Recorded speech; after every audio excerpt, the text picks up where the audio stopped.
नमस्कार, मैं दुर्गेंद्र चौहान।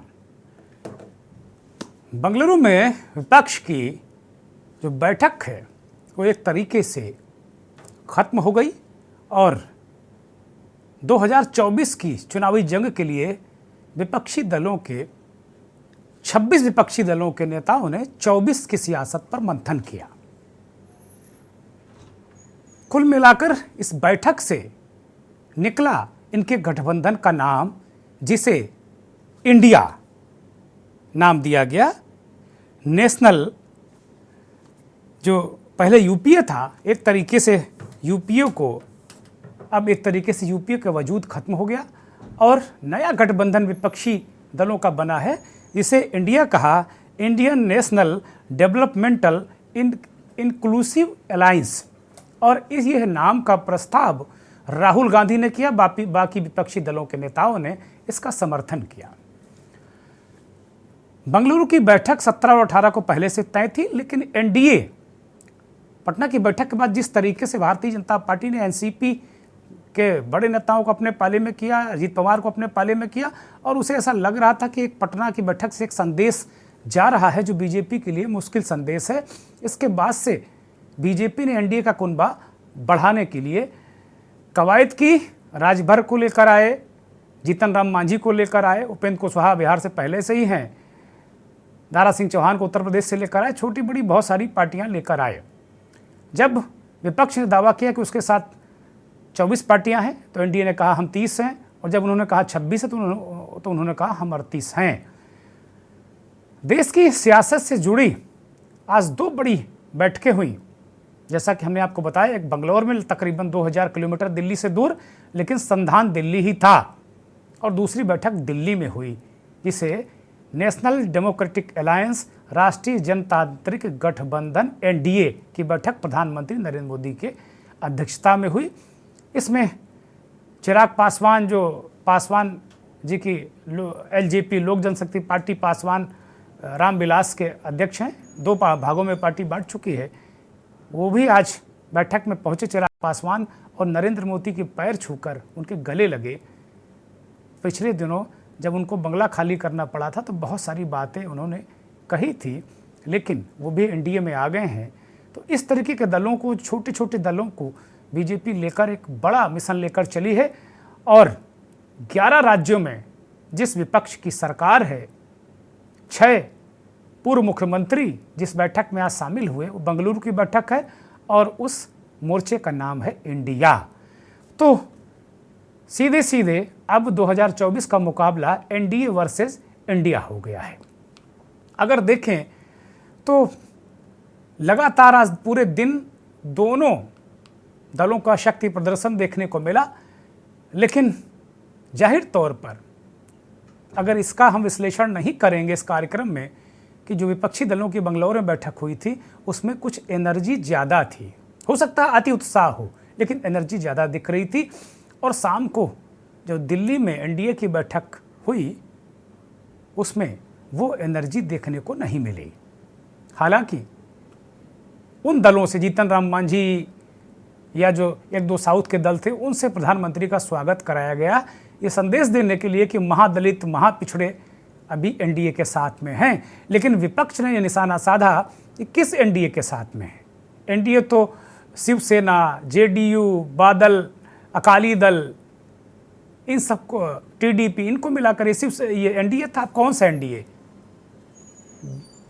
जेडीयू के प्रवक्ता केसी त्यागी को मैंने आज कहीं कहते सुना, वो कह रहे थे कि भाई एनडीए से तो पहले बीजेपी को बाहर कर दिया गया, अब एनडीए कौन सा एनडीए? अब तो ये जो छोटे छोटे दलों को इकट्ठा कर रहे हैं, और जो विपक्षी दल हैं वो गिना रहे हैं कि जो 38 दल हैं उसमें 25 का तो एक भी ना तो एमएलए है और ना एमपी है। 7 ऐसे दल हैं उनके एक एमपी हैं। 4 ऐसे दल हैं जो जेडीयू से या जनता दल मूल है उससे टूटे हुए हैं, चाहे वो रामविलास पासवान का हो, उपेंद्र कुशवाहा का हो, जीतन राम मांझी का हो, और पासवान जी के भाई उनका दल हो। तो 4 दल। इस तरीके से विपक्ष ने एनडीए की व्याख्या की, और इसी तरीके से प्रधानमंत्री और अन्य दलों ने भी कहा कि भाई ये कुल मिलाकर ये चोर, लुटेरों, भ्रष्टाचारियों, परिवारवादियों का गठबंधन है। लेकिन जब से शाम को जब ये नाम तय हो गया इंडिया, तो ममता बनर्जी ने कहा कि अब लड़ाई एनडीए बनाम इंडिया है। अब क्या आप कहेंगे कि इंडिया हार गया? बड़ा टेक्निकल मामला फंस गया है।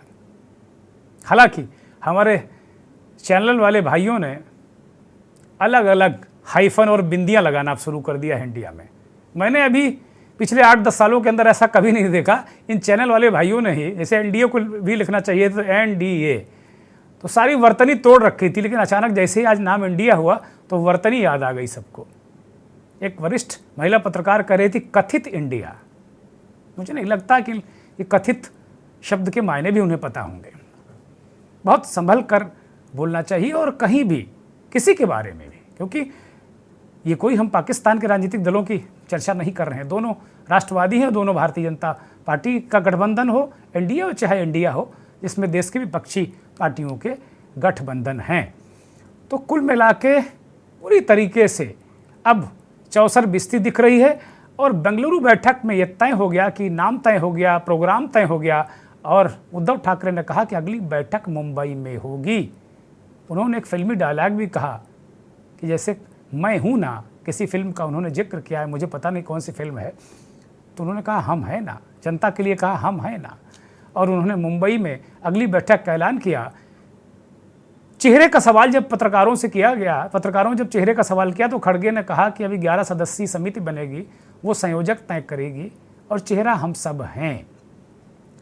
इस सबके बीच जो बहुत बड़ी खबर, जिसका आज या तो मीडिया ने संज्ञान नहीं लिया, या जानबूझकर उसने संज्ञान लिया नहीं, या इसके पीछे संज्ञान न लिए जाने के पीछे भी कोई और कारण है, वो सबसे बड़ी खबर आज मैं के न्यूज़ के इस मंथन कार्यक्रम में उठा रहा हूं। और वो खबर ये है कि कांग्रेस ने प्रधानमंत्री पद से अपने दावे को एक तरीके से वापस ले लिया। हालांकि कांग्रेस पार्टी ये कहती रही कि उसका कोई दावा नहीं, लेकिन आज जो इंडिया की बैठक हुई, विपक्षी दलों का संगठन इंडिया, उसमें यह तय हुआ, कांग्रेस पार्टी के अध्यक्ष मल्लिकार्जुन खड़गे ने स्पष्ट कर दिया कि कांग्रेस पार्टी का प्रधानमंत्री पद पर कोई दावा नहीं है। न राहुल इसके दावेदार हैं, न प्रियंका गांधी इनकी दावेदार हैं, न बाकी लोग। सोनिया गांधी के बारे में सवाल ही क्या, वो जब पिछली बार नहीं बनी तो उनका नाम लेने का कोई औचित्य भी नहीं, लेकिन उन्होंने राहुल, प्रियंका और कांग्रेस पार्टी की तरफ से इस दावे को पूरी तरह खारिज किया और कहा कि कांग्रेस पार्टी प्रधानमंत्री पद के चेहरे का, कांग्रेस पार्टी से कोई चेहरा नहीं आने वाला है। ये एक बड़ा दांव है कांग्रेस पार्टी की तरफ से। और ये जो लोग कह रहे थे ना कि राहुल को क्या चेहरा मानेगा विपक्ष, क्या राहुल को बचा पाएगा विपक्ष, बहुत सारी बातें जो चेहरे को लेकर सवाल होता, आपका नेता कौन, आपका चेहरा कौन। नेता और चेहरे का सवाल भी बरकरार है, लेकिन राहुल को नेता क्या मानेंगे, ये बड़ा जो आज सवाल है उसको कांग्रेस पार्टी ने बड़ी चतुराई से खत्म कर दिया। और इस तरीके के जो निर्णय हो पाए, सोनिया गांधी जो अब एक तरीके से इतिहास बन चुका है यूपीए, उसकी चेयरपर्सन आज सोनिया गांधी वहां मौजूद थी। बहुत सारे नेताओं से उनकी मुलाकात और गुफ्तगू भी हुई, और उन्होंने एक तरीके से साफ तौर पर इस बात को कहा कि कांग्रेस पार्टी का कोई दावा नहीं है, सोनिया के रहने से इस तरीके के निर्णय हो पाए वहां पर। तो एक तरीके से विपक्षी मोर्चे में सोनिया गांधी ने जान फूकी, कमान उनके हाथ में अपरोक्ष रूप प्रत्यक्ष तौर पर ना होकर परोक्ष रूप से है, और उसका संचालन खड़गे साहब कर रहे हैं। अगली बैठक जो महाराष्ट्र के मुंबई में होगी, उसमें कॉमन मिनिमम प्रोग्राम, न्यूनतम साझा कार्यक्रम, सीटों का बंटवारा, और ये कोशिश कि बीजेपी की और उसके गठबंधन के खिलाफ इंडिया का एक उम्मीदवार और एलडीए का एक उम्मीदवार 1-to-1 लड़ाई कम से कम 400-450 सीटों पर बनाने की विपक्ष की कवायद है। राजनीतिक विश्लेषक कहते हैं कि अगर ये सफल हो गए तो बहुत बड़ा परिवर्तन भी हो सकता है। विपक्षी दल जो है वो एनडीए की बैठक को एक तरीके से कह रहे हैं कि ये भूत बन चुके एनडीए में जान फूकने की कोशिश है। बहुत सारी चीज़ें कही हैं, दोनों तरफ से सेनाएं तैयार हो रही हैं। सबसे बड़ा सवाल यही है कि 2019 में सबसे बड़ी जीत हासिल करने वाला एनडीए क्या इस बार वो प्रदर्शन दोहरा पाएगा, या उसके आगे जाएगा, या विपक्ष जिसे इंडिया, आज से नाम जिसका इंडिया हो गया है, क्या वो मोदी को, बीजेपी को चुनौती दे पाएगा? बड़ा सवाल मंथन में।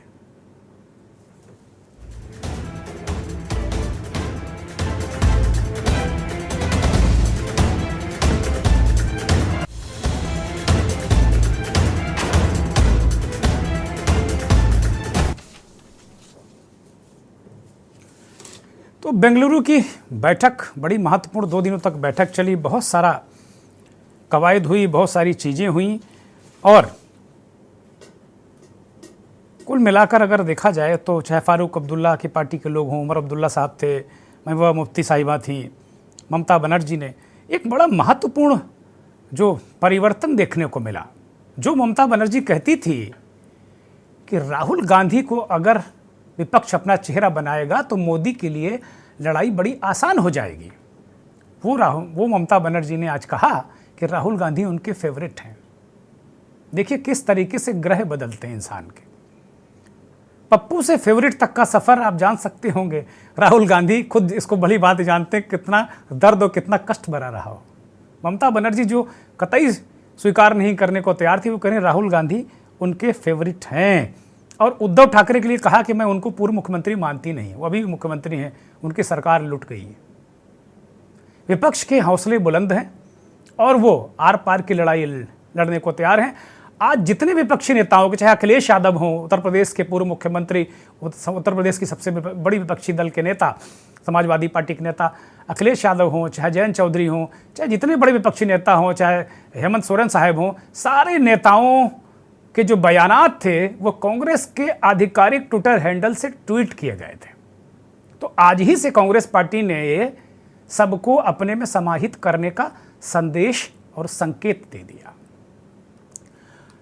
विपक्षी दल में जो सबसे बड़ी दिक्कत थी कि वे विचारधारा की समस्या है, ये समस्या खड़गे साहब ने आज साफ तौर पर स्वीकार किया कि हाँ, हमारे अंदर मतभेद हैं, वैचारिक भी मतभेद हैं कहीं ना कहीं, लेकिन हम एक हैं, एक मुद्दे पर एक हैं कि बीजेपी हटाओ, देश बचाओ, बीजेपी मोदी को हटाओ, लोकतंत्र बचाओ।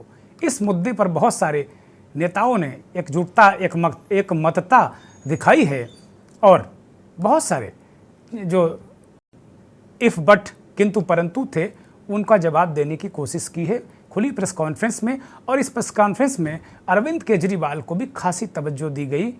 जो 3-4 नेता बोले उनमें प्रमुख रूप से अरविंद केजरीवाल भी थे। बेंगलुरु की बैठक से पहले और बाद में कुछ बयानात हमें मिले हैं विपक्षी नेताओं के, उनको सुन लेते हैं। फिर प्रधानमंत्री नरेंद्र मोदी ने अंडमान निकोबार को एक सौगात दी और वहाँ कविता, कई तरीके की उन्होंने कविताएं पढ़ी और यहाँ तक कहा, जो राहुल की मोहब्बत की दुकान के जवाब उन्होंने कहा कि ये जातिवादी जहर की दुकान खोले हुए हैं। बड़ी दिलचस्प बातें कही। प्रधानमंत्री ने भ्रष्टाचार का ऐसा हथियार चलाया कि विपक्ष तिलमिला गया। मीटिंग ज़रूरी इसलिए है, देश को बचाना, लोगों को बचाना, पॉलिटिकल लीडर के साथ जिस तरह व्यवहार हो रहा है, और मैं ये कहता हूँ कि देश की 2/3 जनता भारतीय जनता पार्टी के खिलाफ है, 2/3 जनता खिलाफ है। तो इस बार भारतीय जनता पार्टी का सफाया होने के लिए सब एक है। देखिए, देश को एक मजबूत विकल्प चाहिए। आज हम लोग विपक्ष में हैं, लेकिन जो विपक्षी पार्टी है उसमें इतने अनुभवी नेता हैं।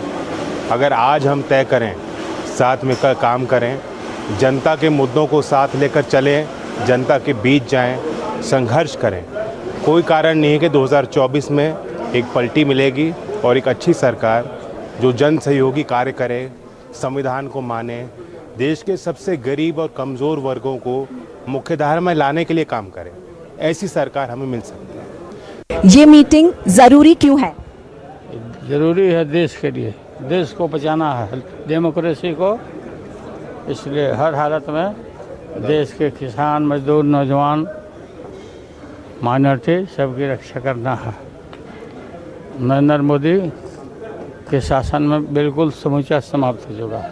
सब लोग एक साथ इसलिए आए हैं क्योंकि देश के लोकतंत्र, देश के संविधान, देश की जो भाईचारा है, जो डाइवर्सिटी है इस देश की, उसको बचाने के लिए हम लोग सब लोग एकजुट हुए हैं। और जिस तरह से संवैधानिक संस्थाओं पर दुरुपयोग कराया जा रहा है, जिस हिसाब से देश की संपत्तियों को बेचा जा रहा है, चाहे किसान हो, चाहे युवा हो, चाहे महंगाई हो, इन सारे जो असल मुद्दे हैं इन पर बात ना करके जो जहर की बातें जो है, जो नाकों से चलती हैं, उसकी बात की जा रही है। इसलिए हम सब लोग मजबूती के साथ एक साथ। जो इस वक्त मुल्क के हालात हैं, जिस तरह हमारे कॉन्स्टिट्यूशन को उसके साथ खिलवाड़ हो रहा, हमारी डेमोक्रेसी के साथ खिलवाड़ हो रहा, हमारी डाइवर्सिटी जो हमारे मुल्क की ताकत है, जो गांधी के मुल्क की ताकत है, सबको मलियामेट किया जा रहा है। इसलिए सब पार्टीज़ को इकट्ठा होके the idea of India has to be saved.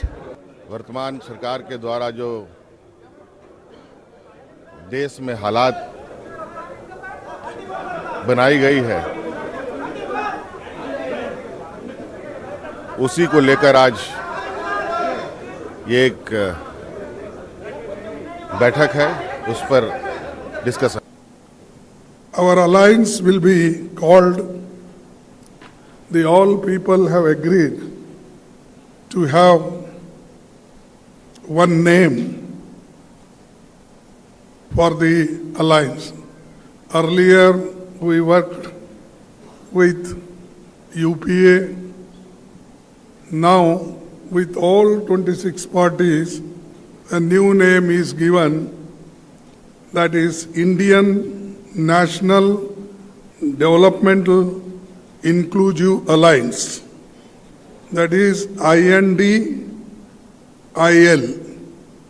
and this is Indian National Developmental Inclusive Alliance. हमारा जो अलायंस मीन्स जो 26 पार्टी का मीटिंग हुआ, इसमें तैयार हुआ। पहले आप यूपीए के नाम सुना, एनडीए तो अभी भी है लेकिन एग्जिस्टेंस नहीं है। इसी के लिए आने वाला दिन देश में जो जिंदगी खतरा में है, चाहे दलित हो, चाहे माइनॉरिटी हो, चाहे हिंदू हो, चाहे मुस्लिम हो, चाहे सिख हो, चाहे ईसाई हो, चाहे मणिपुर हो, चाहे अरुणाचल हो, चाहे उत्तर प्रदेश हो, चाहे दिल्ली हो, चाहे बंगाल हो, चाहे बिहार हो, चाहे महाराष्ट्र हो, सरकार बेचना, सरकार खरीद करना एक ही काम है गवर्नमेंट का। आज देश में हर आदमी दुखी है, युवा दुखी है, किसान दुखी है, मजदूर दुखी है, व्यापारी दुखी है, इंडस्ट्रियलिस्ट दुखी है, गृहिणी दुखी है। ऐसा कौन सा व्यक्ति है जो दुखी नहीं है? तो आज ये 26 पार्टियां, हम सब लोग अपने लिए एकत्रित नहीं हुए। हम देश को एक तरफ बचाना है, जिस तरह से पूरे देश के अंदर नफरत फैलाई जा रही है उससे बचाना है। लड़ाई सिर्फ हमारी पार्टी की नहीं है। कुछ लोगों को ऐसे लग रहा है कि परिवार के लिए लड़ाई लड़ रहे हैं। हाँ, देश हमारा परिवार है और इस परिवार के लिए हम लड़ रहे हैं। देश ही हमारा परिवार है, तो इस परिवार को हमें बचाना है। और लड़ाई हमारी एक पार्टी के खिलाफ या एक व्यक्ति के खिलाफ नहीं है, लड़ाई हमारी नीति के खिलाफ है, तानाशाही के खिलाफ है। और जैसे एक ज़माने में आज़ादी की लड़ाई हुई थी, तो अब आज़ादी खतरे में आई है। तो इस आज़ादी के लिए हम सब इकट्ठा आए हैं और पक्का भरोसा है कि हम कामयाब रहेंगे, हो जाएंगे। और देश के जनता के मन में एक डर है कि अब क्या होगा, तो हम इतना उनको एक एहसास दिलाना चाहते हैं, कि विश्वास दिलाना चाहते हैं, डरो मत, हम है। देश की आवाज को दबाया और कुचला जा रहा है। ये देश की आवाज के लिए लड़ाई है और इसीलिए ये नाम चुना गया, Indian national developmental inclusive alliance, मतलब इंडिया। लड़ाई एनडीए और इंडिया के बीच में है, नरेंद्र मोदी जी और इंडिया के बीच में है, उनकी विचारधारा और इंडिया के बीच में है। आप जानते हो, जब भी कोई हिंदुस्तान के सामने खड़ा होता है, इंडिया के सामने खड़ा होता है, तो जीत किसकी होती है, कहने की जरूरत भी नहीं है। अवधारणा राजनीति का प्रमुख हथियार है, अवधारणा बनाना। और इंडिया नाम रखकर विपक्ष ने एक अवधारणा बनाने की कोशिश की और उन हमलों को भी एक तरीके से काउंटर करने की कोशिश की जो विपक्ष को लेकर सत्ता पक्ष के लोग या प्रधानमंत्री खुद करते हैं।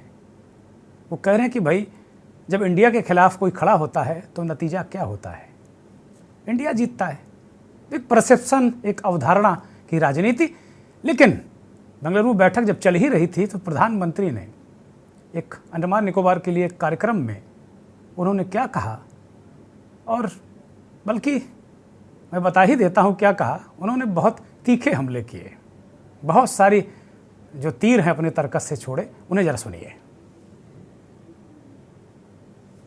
के लिए मैं यही कहना चाहूंगा, नफरत है, नफरत है, घोटाले हैं, नफरत है, घोटाले हैं, तुष्टीकरण है, मन काले हैं। नफरत है, घोटाले हैं, तुष्टीकरण है, मन काले हैं। परिवारवाद की आग के दशकों से देश हवाले हैं। साथियों, इनके लिए देश के गरीब के बच्चों का विकास नहीं, बल्कि अपने बच्चों का, अपने भाई भतीजों का विकास मायने रखता है। आजकल आप देखते हैं कि देश में स्टार्टअप बढ़ रहे हैं। हमारे युवा बड़ी संख्या में पेटेंट करा रहे हैं, ट्रेडमार्क रजिस्टर करा रहे हैं। स्पोर्ट की दुनिया में मेरे देश के नौजवान छाए हुए। प्रधानमंत्री ने कविता के जरिए बहुत ही करारा प्रहार किया। और अभी अभी खबर मिली है कि एनडीए की बैठक खत्म हो गई है। दिल्ली में जो चल रही थी प्रधानमंत्री की अगुवाई में, उसमें 38 दलों के शामिल होने का दावा किया गया था। प्रधानमंत्री, ये उस वक्त की तस्वीरें हैं जब प्रधानमंत्री बैठक में शामिल होने के लिए आए थे, और उसके बाद ये काफ़ी देर तक, शाम 5:30 बजे से लेकर अभी तक, इस वक्त तक ये बैठक चली। प्रधानमंत्री का स्वागत तमाम दलों ने किया। ये देखिए कितना बड़ा हार उनको पहनाया गया, और एक साथ एकजुटता की बात की गई। बहुत सारे नेता, बहुत सारे लोग उनके स्वागत में पलक पावड़े बिछाए हुए थे। वो अजीत पवार भी आगे नज़र आ रहे हैं, वो भी स्वागत करते नज़र आए। मैं सीधे अब बहुत सारी भूमिका बना चुका हूँ, भारतीय जनता पार्टी के प्रवक्ता शमसी आज़ाद साहब के पास चलूँगा। शमसी आज़ाद साहब, एनडीए के जवाब में इंडिया, एक बड़ा मोर्चा विपक्ष ने खड़ा कर दिया है। इसमें 11 राज्यों में विपक्ष की सरकारें हैं, 6 पूर्व मुख्यमंत्री उसमें शामिल हुए थे। एक तगड़ा जनाधार है। उस मोर्चे ने एनडीए को चुनौती दी है, और ये कहते हुए कि कौन सा एनडीए, अब तो एनडीए के जो मूल घटक थे वो खत्म हो गए, भूत बने एनडीए को जिंदा करने की कोशिश की जा रही है। और बैठक भी आप लोगों ने नकल कर ली उनकी, आज उनकी बैठक तो आपने भी कर डाली। क्या इससे क्या असर पड़ेगा? बीजेपी कुछ लग रहा अंदर से हिली हुई है। शमसी आजाद, देखिए आपने बात बहुत मुद्दा भी आज आपने बनाया है। जो एक तरफ एक विपक्ष सत्ता पक्ष की बैठक कर रही थी, और आपने देखा भी कि एक तरफ वो पार्टियां हैं, अभी ना कोई चाहता है ना कोई दर्शाता है, दूसरी जगह किसी पे लड़ेगा ना किसी का बंटवारा तय, मतलब कुछ भी अभी तक तय नहीं। मुझे लगता है बाकी साथी अनम्यूट कर लें, शमसी आजाद को दर्शक सुन नहीं पा रहे हैं, क्योंकि आपस में बातचीत ना करें कृपया। शमसी आजाद साहब को हम सुन नहीं पा रहे हैं। आजाद साहब बोलिए, जरा लाउडली बोलिए, थोड़ा दमदारी के साथ में। आज लग रहा है पूरा मामला ढीला ही है।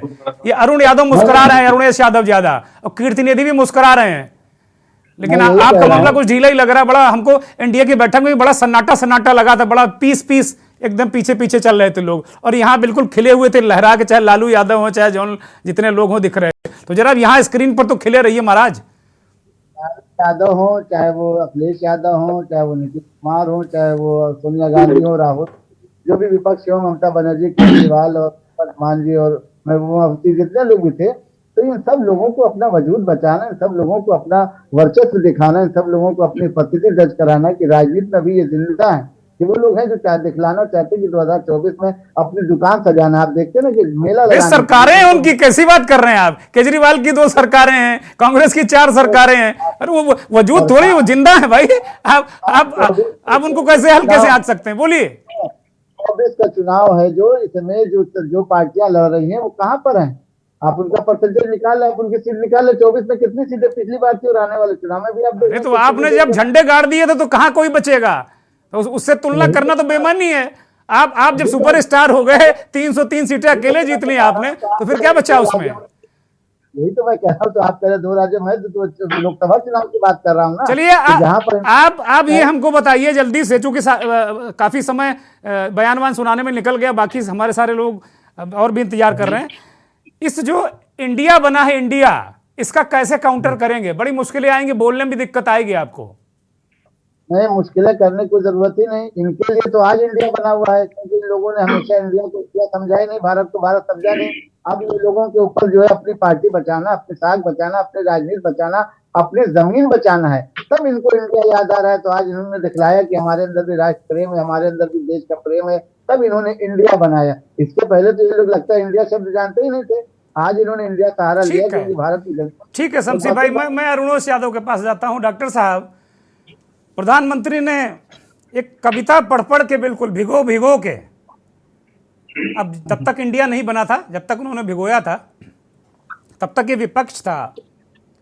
वो कह रहे हैं नफरत है, घोटाले हैं, तुष्टीकरण है, मन काले हैं। प्रधानमंत्री जी ने बहुत आज कवि हृदय अटल बिहारी वाजपेयी जी की तरह वो नजर आए आज। जी, सबसे पहले तो दुर्गेंद्र जी आपका बहुत बहुत धन्यवाद और हमारे सभी साथियों को नमस्कार। देखिए, आज का दिन कई मायने में बहुत महत्वपूर्ण रहा।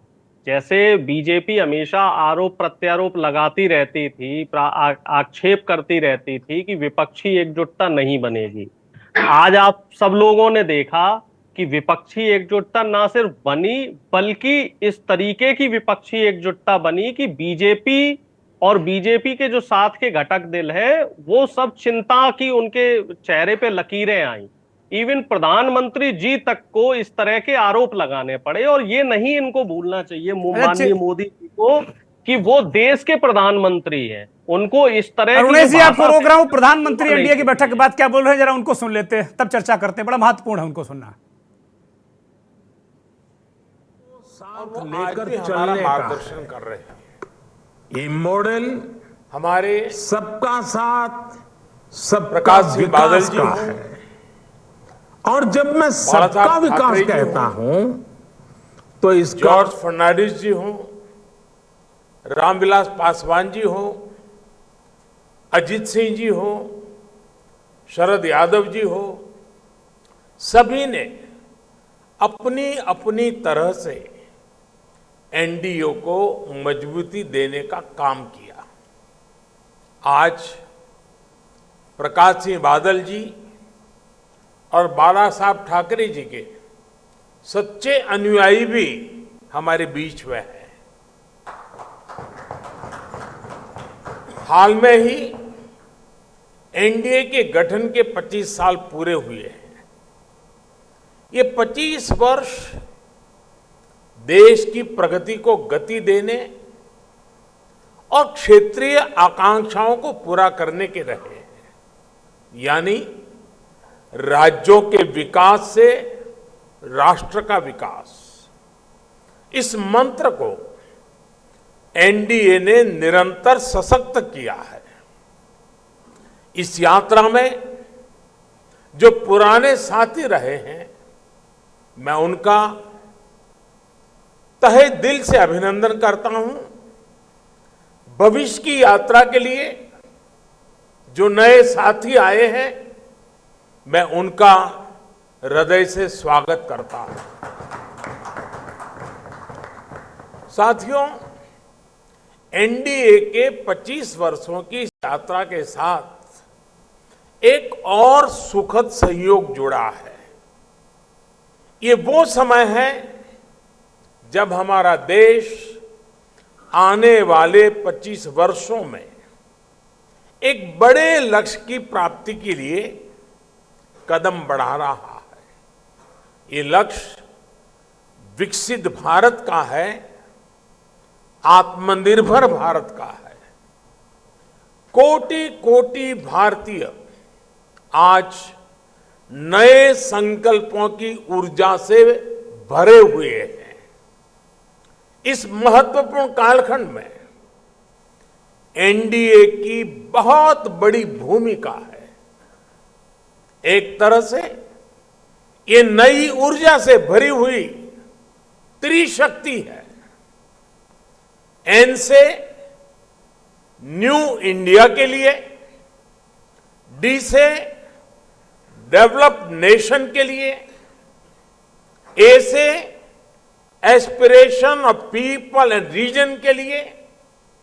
आज देश का गरीब, देश का मध्यम वर्ग, देश के युवा, महिलाएं, दलित, पीड़ित, शोषित, वंचित, आदिवासी, सभी का विश्वास एनडीए पर है। हमारे जो समाजशास्त्री हैं, राजनीति शास्त्री हैं और अर्थशास्त्री हैं, वो भी भारत के विकास के लिए एनडीए को एक पॉजिटिव फोर्स के रूप में देख रहे हैं। हमारा संकल्प पॉजिटिव है, एजेंडा पॉजिटिव है, भावना पॉजिटिव है और हमारा रास्ता भी पॉजिटिव है। मैं अक्सर कहा करता हूं कि सरकारें बहुमत से बनती हैं, लेकिन देश सबके प्रयास से चलता है। इसलिए आज जब हम विकसित भारत के निर्माण में जुटे हैं, तब एनडीए सबका प्रयास की इस भावना का प्रतिनिधित्व कर रहा है। साथियों, हमारे देश में राजनीतिक गठबंधनों की एक लंबी परंपरा रही है, लेकिन जो भी गठबंधन नेगेटिविटी के साथ बने, वे कभी भी सफल नहीं हो पाए।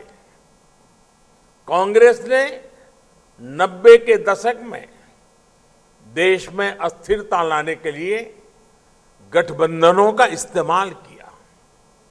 कांग्रेस ने सरकारें बनाई, सरकारें बिगाड़ी।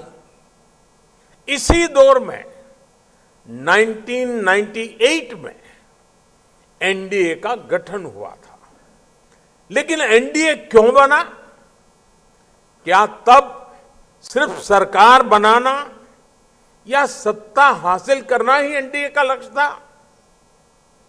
आप भी जानते हैं, ऐसा नहीं था। एनडीए किसी के विरोध में नहीं बना था। एनडीए किसी को सत्ता से हटाने के लिए नहीं बना था, बल्कि एनडीए का गठन देश में स्थिरता लाने के लिए हुआ था।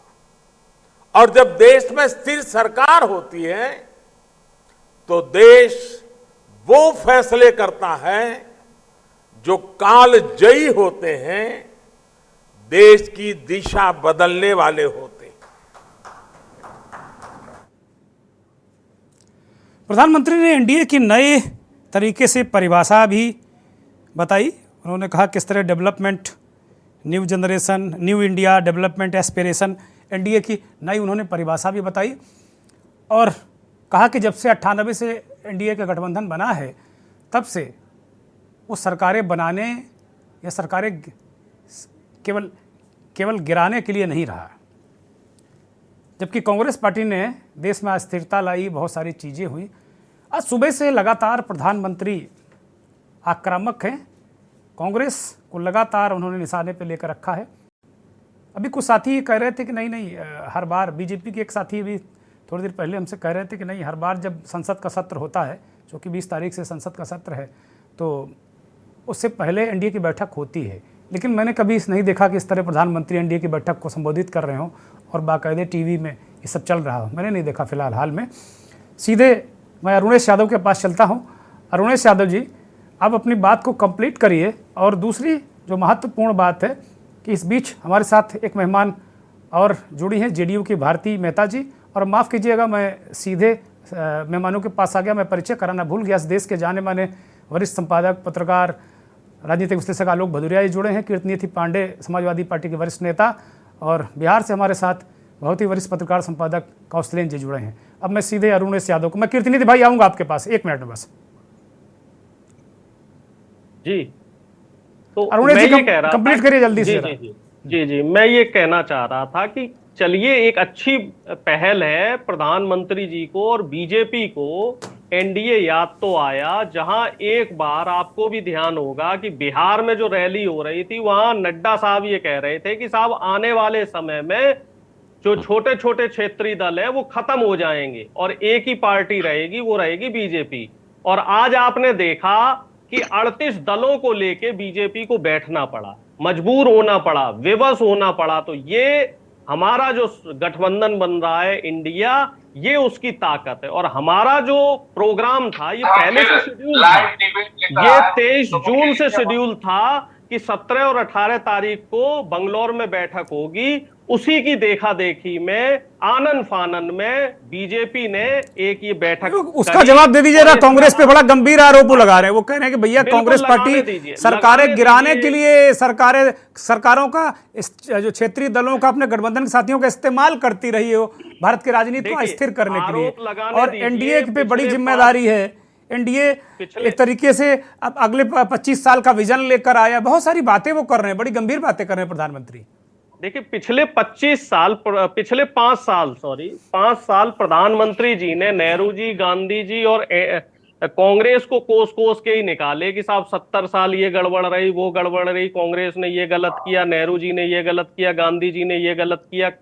और अब जो आगामी चुनाव है, अब इसमें भी कांग्रेस को कोसेंगे। लेकिन प्रधानमंत्री जी खुद भूल रहे हैं कि महाराष्ट्र में उन्होंने क्या किया, मध्य प्रदेश में उन्होंने क्या किया, कर्नाटक में जो पूर्ववर्ती सरकार थी वहां क्या किया था, गोवा में क्या किया ठीक है, मैं अरुण जी आऊंगा आपके पास, मैं कीर्तिनिधि को शामिल करता हूं। अब ठीक सारी बातें आ गई, अब मैं चूंकि बाकी लोगों को ले लूं। कीर्तिनिधि पांडे जी, प्रधानमंत्री लगातार विपक्षी दलों को नफरत, तुष्टीकरण क्या क्या कह रहे हैं, और वो कह रहे हैं कि एनडीए के हाथ में बड़ी जिम्मेदारी है, बड़ा पवित्र गठबंधन है, और 98 से जब से इसका गठन हुआ है बहुत सारे, और आज सबसे महत्वपूर्ण बात थी कि बहुत पुराने साथियों के प्रति उन्होंने बहुत आभार जताया है।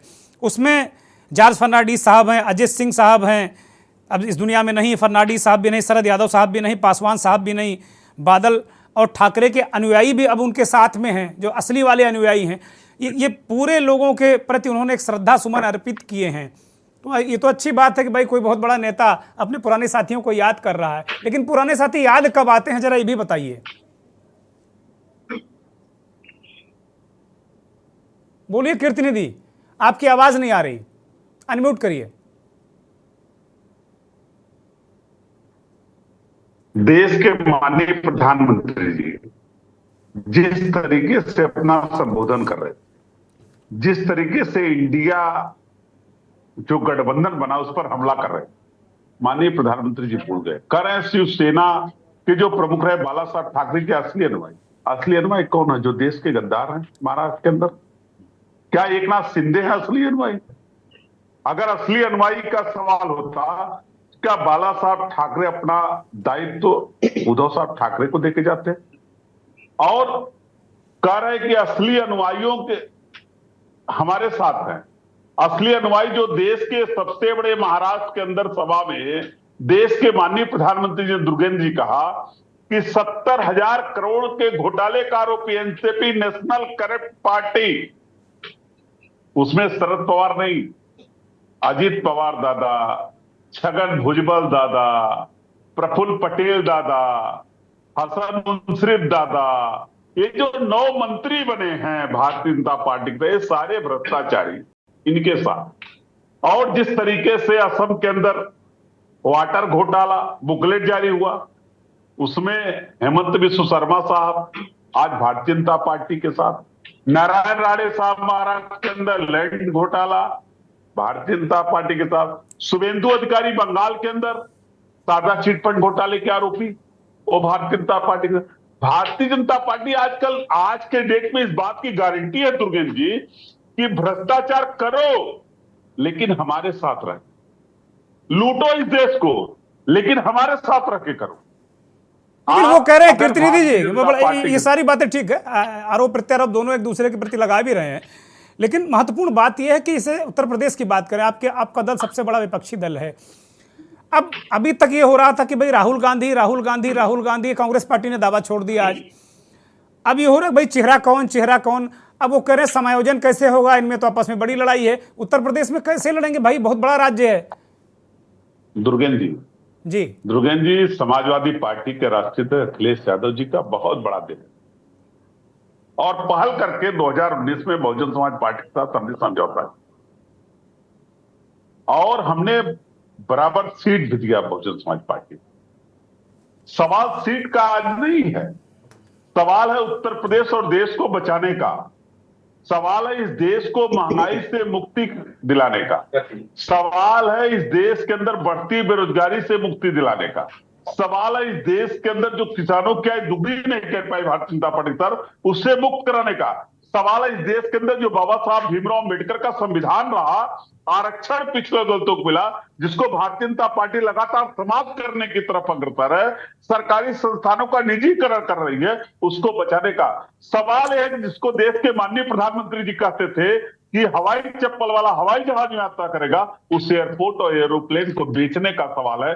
उसको बचाने के लिए इंडिया गठबंधन बना है और ये एनडीए को पूरी तरीके से 2024 के चुनाव में शिकस्त देने का काम करेगी। ठीक है, मैं भदौरिया जी के पास जाऊंगा। भदौरिया जी आपके पास आ रहा हूं। एक तो इस बात की चर्चा आज हम हुई नहीं बहुत ज्यादा, मतलब मुझे लगता है बिल्कुल ही नहीं हुई कि कांग्रेस पार्टी के अध्यक्ष ने अपना दावा छोड़ दिया कि भाई प्रधानमंत्री का फेस उनकी पार्टी से कोई नहीं हो रहा। फिलहाल बैठक में उन्होंने साफ तौर पर कह दिया। ये मेरे हिसाब से सबसे बड़ी खबर है। आप इसको कैसे देखते हैं? लेकिन इस पर कोई भी व्यक्ति जो जिसे मुख्य धारा का मीडिया कहते हैं, उसमें कहीं इसकी चर्चा नहीं हो रही है। चर्चा हो रही है कि भाई बताओ तुम्हारा नेता कौन है, अब संयोजक कौन होगा, इस पर चर्चा हो रही है।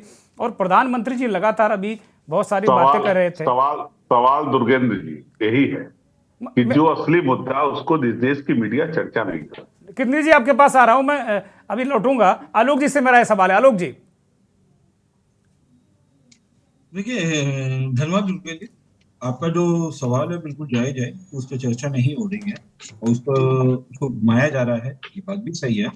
लेकिन इसमें एक चीज को आप समझिए जो महत्वपूर्ण है, जो मुझे समझ में आ रही है। मैं चाहता हूं कि सबसे पहले हम लोग उसी पे ही बात करते हैं। आप मीडिया से हैं तो हम लोग मीडिया से ही बातचीत शुरू करते हैं। एक सर्वे आया एनडीटीवी में, एक एनडीटीवी के मालिक हैं अदानी साहब जी।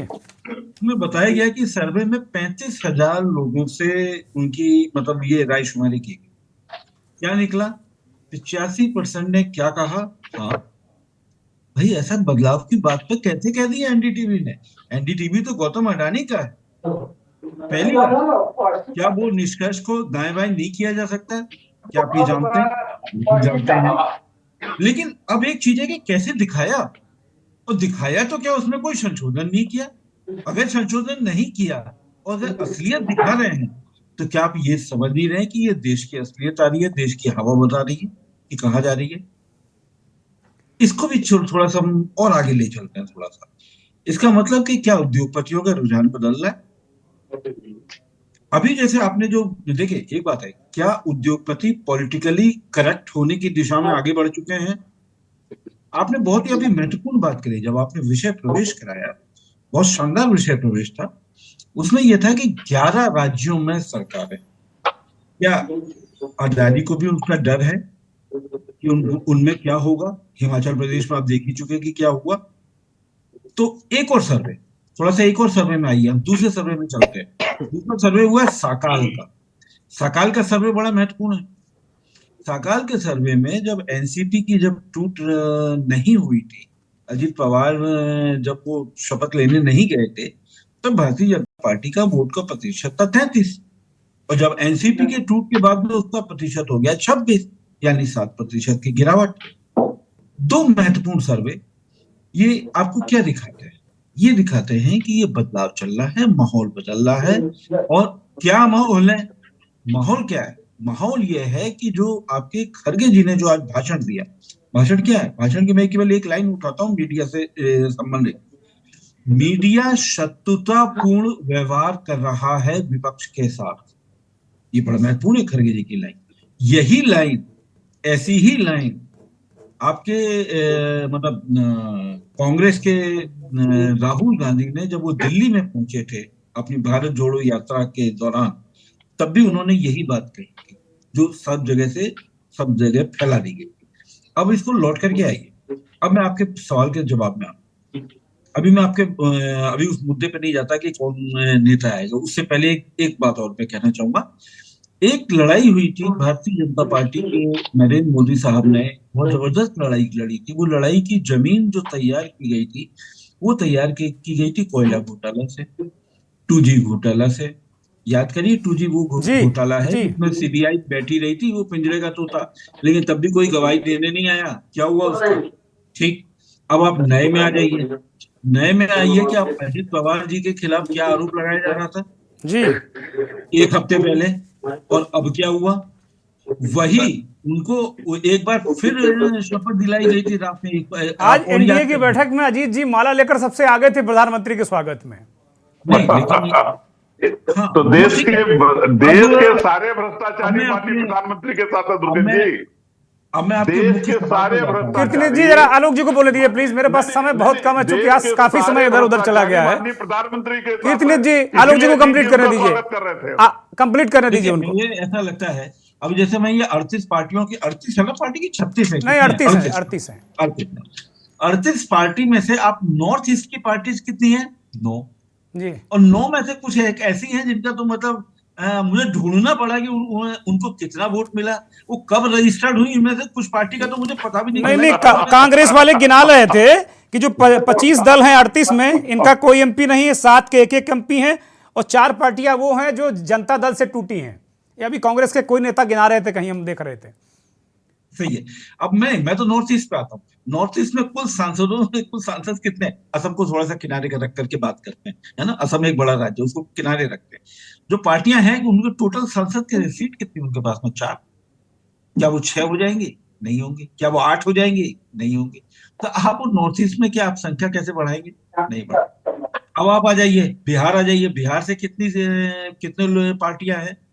बिहार में तो ऐसी ऐसी पार्टियां हैं कि चाचा भी है भतीजा भी है, दोनों एक साथ आ गए। अब तो सवाल ये है कि अगर वो इन्हीं में ही बंटवारा करेंगे तो भारतीय जनता पार्टी का जो पिछला जो माइलस्टोन जो इन्होंने तैयार किया था 303 सीटों वाला, तो वो 303 सीटों पर भी कैसे पहुंचेंगे? बिहार में अगर वो 6 लोगों को, अच्छा आप एक चीज और याद करिए, चिराग पासवान जी ने पिछले चुनाव में कितनी सीट मांगी थी? लोकसभा की कितनी मांगी थी? राज्यसभा की कितनी मांगी थी? ठीक बात है। तो सवाल है कि इनका जितना जो सिर्फ फुटबॉल की बात कर रहे हैं ना, मैं सिर्फ एक चीज ये कहना चाहूंगा, आपने जो विषय प्रवेश कराया 11 दल बड़े राज्य हैं, छोटे राज्य नहीं है। तो एक बड़े राज्यों के साथ तुलना करना इन्हीं छोटी पार्टियों की करना, जिनमें से कई रजिस्टर्ड भी नहीं है। मेरे ख्याल से तृणमूल कांग्रेस रजिस्टर्ड है, आपका आरजेडी रजिस्टर्ड है, कांग्रेस रजिस्टर्ड है, बहुत सारी हैं। और आज खड़गे जी ने स्वीकार भी है कि मेरे साथ भी कुछ ऐसी पार्टियां हैं जो बहुत बड़ी नहीं, छोटी पार्टियां हैं, लेकिन हाँ जाहिर सी बात है। तो सवाल है कि जब इतने सारे लोगों को, इसका मतलब क्या है? भारतीय जनता पार्टी का एक शौक है वो संख्या पे पहुंच जाता है। तो वो संख्या उन्होंने फिर बड़ी कर दी, 38 कर दी। भाई 38 तो कर दी, लेकिन ये कम से कम 16 दलों का टोटल वोट तो बता दो कितने पड़े हैं। ये नहीं बताएंगे, कभी नहीं बताएंगे। आलोक जी कंप्लीट करिए। अब आपका सवाल आता है, मुख्य सवाल पे अब मैं आपका एक जवाब देता हूँ, उसके बाद में मैं आगे बढ़ता हूँ। एक ऐसा है, मैंने कुछ 1-2 पार्टी है जो मुझे भी नहीं समझ में आया कि वो पार्टी है कहाँ, किस राज्य की है। उनमें से एक है भारत धर्म जन सेवा, कहाँ की पार्टी है भाई मुझे नहीं मालूम। एक दूसरी है जन सेना पार्टी, कहाँ की है मुझे नहीं मालूम। मैं अज्ञानी हो सकता हूं, मैं स्वीकार करता हूं इस चीज को। एक और पार्टी है प्रहार जनशक्ति पार्टी, अभी कहाँ पे रजिस्टर्ड है मैं नहीं ढूंढ पाया, ये शायद समय अभाव भी हुआ, मैं उतना नहीं दे पाया। आप चूंकि पैनल में सारे वरिष्ठ लोग हैं, वो मेरे को बता भी सकते हैं क्या। अब जिनकी तारीफ की जा रही है, अब आप आ जाइए भाषण में। हमारे जॉर्ज फर्नांडिस साहब का नाम लिया गया, बहुत अच्छी बात है, एनडीए के संयोजक थे। क्या आज की तारीख में कोई आपके पैनल में से आप बता पाएंगे कि इस समय एनडीए का संयोजक कौन है? वो पद खाली क्यों पड़ा हुआ है? कब से खाली पड़ा हुआ है? सवाल है कि हमको ये सोचना पड़ेगा। ठीक बात है। जितने लोग आए थे, अब आप देखिए महत्वपूर्ण चीज है भारतीय मतलब जो विपक्ष की अगर आप बात करें, 20 सेकंड में कंप्लीट करिए क्योंकि समय थोड़ा सा कम हो रहा है। विपक्ष देखिए, विपक्ष अभी तक तय ही नहीं कर पाया, और ये जो नैरेशन चलाया जा रहा है, नैरेटिव कि उसका मुखिया कौन होगा, मुखिया की बात ही नहीं है। भाई सवाल है कि जो चुनाव के बाद में तैयार होता है ना, जो लोकसभा का चुनाव हो जाएगा, जिसके जैसे गणित होंगे, जिस तरीके से चुनाव होगा, जिसको चुना जाएगा वो अपना प्रधानमंत्री हो जाएगा। सवाल तो ये है, सवाल ये कि मीडिया तरक रहा है। मैं ये भी कहूंगा एक छवि भी है, छवि टूट रही है, और उसकी जो आपने जो पुष्टि करी, आपने जो विषय प्रवेश के अलावा बीच में भी एक आपके जो कमेंट आया वो बहुत शानदार कमेंट था। गुस्सा क्यों है, बौखलाहट क्यों दिख रही है? ठीक बात है। प्रधानमंत्री साहब की बात कर रहा हूं। ये चीजें सारी संकेत दे रही हैं। मैं कौशलेंद्र जी के पास जाऊंगा। आलोक जी माफी के साथ में आपको जरा रोक रहा हूं। कौशलेंद्र जी, अब इंडिया वर्सेस एनडीए, और आज जवाबी बैठकें थी, उन्होंने नाम तय कर लिया, आगे नेता तय करेंगे। एक 2000 किलोमीटर दूर बंगलौर में दिल्ली का संधान कर रहे हैं, दूसरी दिल्ली में बैठकर दिल्ली बचाने की बात कर रही है। हालांकि बीजेपी बहुत मजबूत पार्टी है, भी लगातार हमारे सारे मतलब कुछ लोगों को छोड़ के बाकी सारे मीडिया के लोग भी बात कर रहे हैं, और सही भी है, बहुत मजबूत है। ये नए गठबंधन का जो नामकरण है, रूपरेखा है, जोश खरोश है, और जो एनडीए का खेमा एक तरह से रीयूनाइट हो रहा है, इस पर आपकी टिप्पणी? दुर्गेंद्र जी, पटना से जो सफर शुरू हुआ उसके अगुआ नीतीश जी थे। नीतीश जी पूरे देश में घूमे। कुल मिलाकर अगर देशज भाषा में बोले तो नीतीश जी दूल्हा थे। बिहार में तो बात हो रही थी कि प्रधानमंत्री के उम्मीदवार होंगे, लेकिन आज दूल्हा को फूफा बनते हुए मैंने देखा। वो लौटे, पीसी अटेंड किए बिना लौट के चले आए। अब वजह कुछ और भी हो सकती है, मैं किसी के पक्ष विपक्ष में नहीं बोल रहा हूँ। पहले भी मैंने आपसे कहा था, the show will be hijacked by Congress and Lalu Prasad Yadav, and totally आज का शो इन लोगों ने हाईजैक किया। और ये जो बैठक हुई आज बड़ा सकारात्मक। नीतीश जी के ऊपर जो आरोप लगा रहे हैं, कीर्तनी जी आप रुकिए, उनको बोलने दीजिए भाई। अब वो अभी हम सवाल नहीं ले, वो वरिष्ठ पत्रकार हैं, कृपया बोलिए नहीं बीच में। बोलिए कीर्तनी जी, बोलिए। वो लौट के आए, ठीक है, चले आए एयरपोर्ट पे, नहीं बात करते सामान्यतः। कीर्तनी जी, मेरे पास वक्त नहीं है, कृपया शांत रहिए, शांत हो जाइए भाई। अभी जेडीयू की प्रवक्ता हैं, बोलेंगी वो 2 मिनट, उनको समय दूंगा। नहीं, गलत बात कर रहा हूँ। अरे वो पार्टी के नेता नहीं भाई, पत्रकार हैं, उनका मुंह थोड़ी पकड़ोगे। आप कहते हो कि बीजेपी मीडिया को दबा रही है, आप ही काम करते हो, ऐसा मत करो भाई। बोलिए दुर्गेंद्र जी। और दूसरी बात, जो आज आपने पीसी को देखा होगा, पीसी में जिस तरह जयराम रमेश ट्रीट कर रहे थे, मीडिया के 3-4 लोग ही सवाल पूछेंगे, वी डोंट हैव टाइम, और सिर्फ सुनाना चाह रहे थे। उन्हें संशय था कि मीडिया कुछ ऐसे सवाल ना कर दे जो उनके लिए वहीं पे परेशानी खड़ी कर दे, मुझे लगता है। और जैसे ही 3-4 के बाद जब पत्रकार पूछने लगे, प्रेस कॉन्फ्रेंस इज ओवर करके चले गए। अब ये चीजें प्रधानमंत्री जी के बारे में बता दीजिए दुर्गेंद्र जी, प्रधानमंत्री जी के बारे में। कीर्तनी जी कृपया मत बोलिए भाई, मैं अनुरोध कर रहा हूं, प्रार्थना कर रहा हूं। अब मेरे पास समय बहुत थोड़ा सा बचा है। जेडीयू की बहन है भारती, उनको मैं लूंगा, बोलिए। हाँ, टोटली आज का जो शो हुआ विपक्ष का, ये लोकतंत्र के लिए एक अच्छा संकेत है। एक सशक्त विपक्ष खड़ा होता दिख रहा है, लेकिन उसके अगुआ कौन होगा ये अभी भी संशय है। ठीक बात। 8 महीने इंतजार कीजिए। 8 महीने में हो सकता है कि 26 का आंकड़ा नीचे आए या ऊपर जाए। नहीं, पिछली बैठक से तो बढ़ा है, 17 से 26 पहुंची है। ये आज का एडवांटेज है, बेंगलुरु का एडवांटेज है। हम लोग पिछली बार बैठे थे तो लग रहा था कुछ कम होंगे। एनसीपी के पास आऊंगा। भारती जेडीयू की प्रवक्ता है, बिहार से जुड़े हैं। भारती जी, ये अभी हमारे बहुत ही वरिष्ठ पत्रकार कौशलेंद्र जी कह रहे हैं कि भाई वो दूल्हा से फूफा बन गए, नीतीश कुमार जी नाराज हो गए हैं क्या? बस मुझे लगता है भारती जी का ही कमेंट आखिरी होगा, क्योंकि मेरे पास अब वक्त नहीं है। बोलिए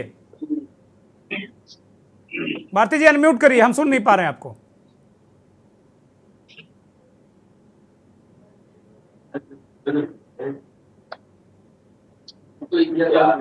हेलो, हाँ बोलिए भारती जी। जी, मुझे लगता है कि इतने वरिष्ठ पत्रकार हैं कौशलेंद्र जी, उन्हें बिना सम्यक जानकारी के इस तरह का वाक्य नहीं बोलना चाहिए। पहले से ही माननीय मुख्यमंत्री जी का निर्धारित था टिकट उनका लौटने का, इसलिए, और प्रेस वार्ता में कुछ देर हुई, इसलिए वो प्रेस, और पिछली बार केजरीवाल साहब भी बिहार से कुछ देर पहले निकल गए। मैडम मुख्यमंत्री हेलो सेवा विमान से नहीं गए थे, चार्टर्ड प्लेन से गए थे। देखिए कौशलेंद्र जी, आप कुछ प्रधानमंत्री के बारे में बोलो तो लगता है कि आप वरिष्ठ पत्रकार हैं। नहीं होता है। आप तो लगातार गुमराह करने वाली बात कर रहे हैं। भारती जी बोलिए, मैं खत्म करूंगा, मेरे पास बस 30 सेकंड है, मैं खत्म कर रहा हूँ। भारती जी बोलिए, अपनी बात रखिए जल्दी से, और कृपया आप शांत रहिए भाई, बोलने दीजिए। प्रवक्ता की तरह बात न करें, आपसे अपेक्षा करते हैं। नहीं, वो प्रवक्ता नहीं है, बिल्कुल।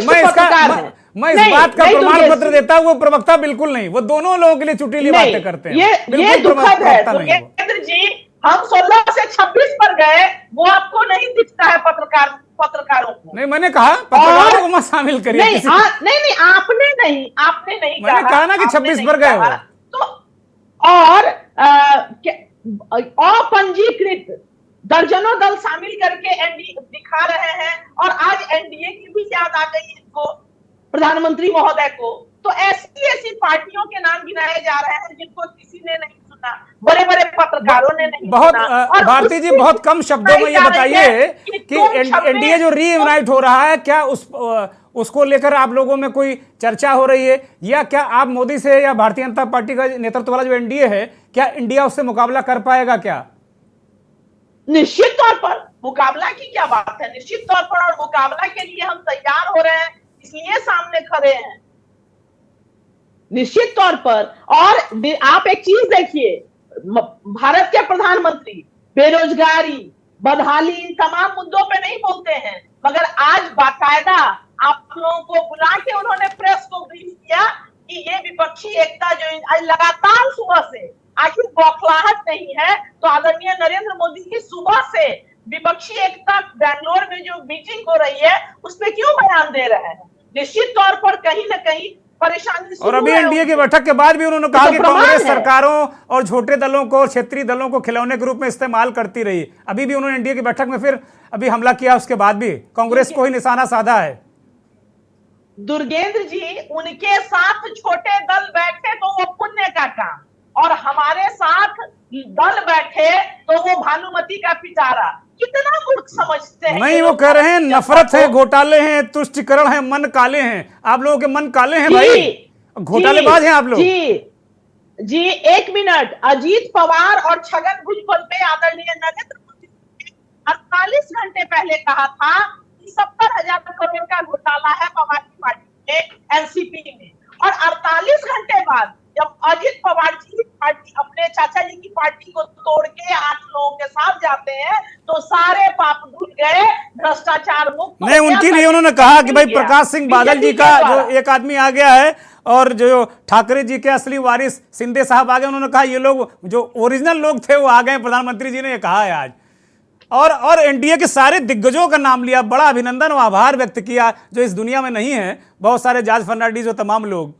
चलिए, अब आज चूंकि वक्त नहीं, चर्चा बहुत नहीं हो पाई, मटेरियल बहुत था हमारे पास दिखाने के लिए, इस वजह से चर्चा नहीं हो पाई, सभी से माफ़ी के साथ में बहुत बहुत शुक्रिया शमसी आज़ाद साहब, डॉक्टर अरुणेश यादव जी, कीर्तिनित पांडे जी, कुमार कौशलेंद्र जी, डॉक्टर भारती मेहता जी और आलोक भदौरिया जी, आपका धन्यवाद, बहुत बहुत आभार उन करोड़ों दर्शकों का जो के न्यूज़ को देखते हैं, हमारे इस खास कार्यक्रम मंथन को देखते हैं। नमस्कार।